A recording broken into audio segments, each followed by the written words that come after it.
आजकल online banking हम सब इस्तेमाल करते हैं, पर कभी-कभी ना कुछ चीजें थोड़ी सी कंफ्यूजिंग हो जाती हैं। हाँ बिल्कुल। आज हम एचडीएफसी नेट बैंकिंग की एक ऐसी ही प्रक्रिया को समझने की कोशिश कर रहे हैं।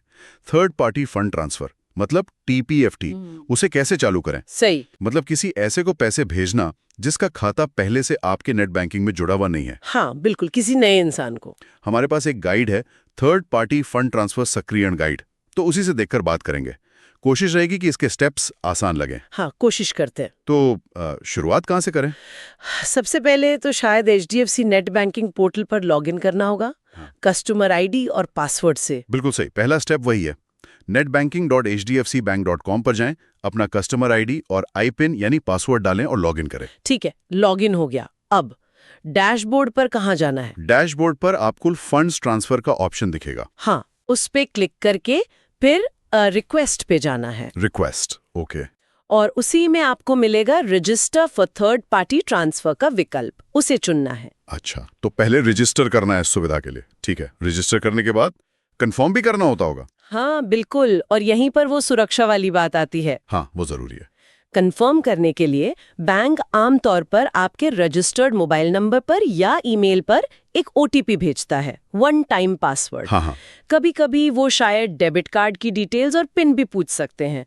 ये बस पक्का करने के लिए कि आप ही हैं, मतलब खाता धारक ही ये रिक्वेस्ट डाल रहा है। अच्छा, समझ गया। ओटीपी या फिर कार्ड डिटेल्स सेफ्टी के लिए है ये। हाँ जी। तो ये रजिस्ट्रेशन पूरा होने के बाद ये सुविधा चालू होने में, मतलब एक्टिवेट होने में कितना टाइम लग जाता है?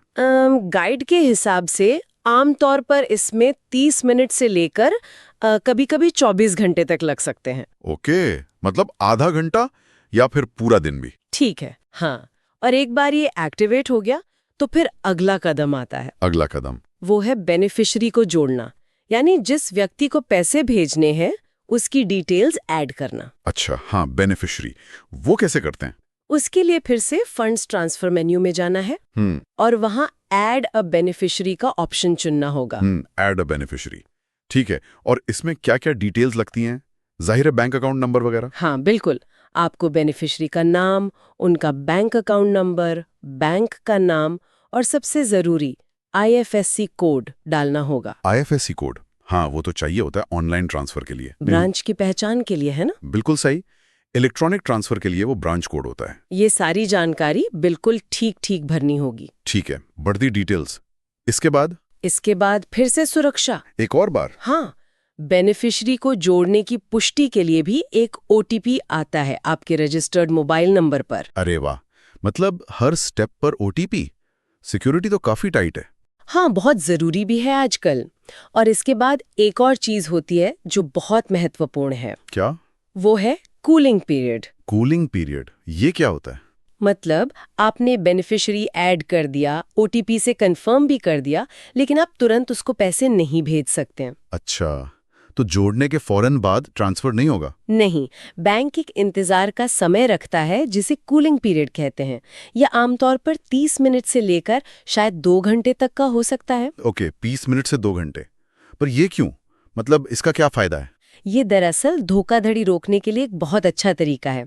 सोचिए, अगर किसी ने गलत तरीके से आपका अकाउंट एक्सेस कर लिया और कोई बेनिफिशियरी जोड़ दिया, हाँ, तो ये कूलिंग पीरियड आपको या बैंक को एक्शन लेने का टाइम देता है, इससे पहले कि वो पैसे ट्रांसफर कर पाए। अच्छा, हाँ, ये तो बहुत स्मार्ट है। मतलब सेफ्टी के लिए एक और लेयर। बिल्कुल, इस कूलिंग पीरियड के खत्म होने के बाद ही आप उस नए जोड़े गए बेनिफिशियरी को फंड ट्रांसफर कर पाएंगे। समझ गया। तो पूरी प्रक्रिया हुई, लॉगिन करो, फिर टीपीएफटी के लिए रजिस्टर करो, उसे ओटीपी या कार्ड से कंफर्म करो, फिर एक्टिवेट होने का इंतजार करो। हाँ, फिर बेनिफिशियरी ऐड करो, उसको भी ओटीपी से कंफर्म करो और फिर कूलिंग पीरियड का इंतजार करो। उसके बाद ही ट्रांसफर शुरू होगा। एकदम सही, आपने बिल्कुल ठीक समझा। पूरी चेन है ये।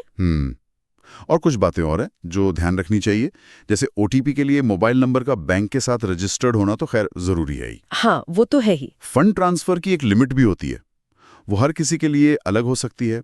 आपके नेट बैंकिंग प्रोफाइल और बैंक के नियमों पर निर्भर करता है। सही। और जैसा हमने बात की, बेनिफिशियरी एक्टिवेशन में वो कूलिंग पीरियड होता है। ये सब कुछ एक तरह से सुविधा और सुरक्षा के बीच बैलेंस बनाने के लिए किया गया है। हाँ, ये बात तो सही है। सुविधा भी चाहिए और सेफ्टी भी। बिल्कुल। तो संक्षेप में कहें तो ये third party fund transfer activate करना एचडीएफसी नेट बैंकिंग में एक सोचा समझा प्रोसेस है। कई सारे स्टेप्स हैं और हर स्टेप पर सिक्योरिटी चेक्स हैं। हाँ जी, लॉगिन से लेकर रजिस्ट्रेशन, कंफर्मेशन, बेनिफिशियरी एडिशन और फिर वो कूलिंग पीरियड, हर कदम का अपना महत्व है। सही।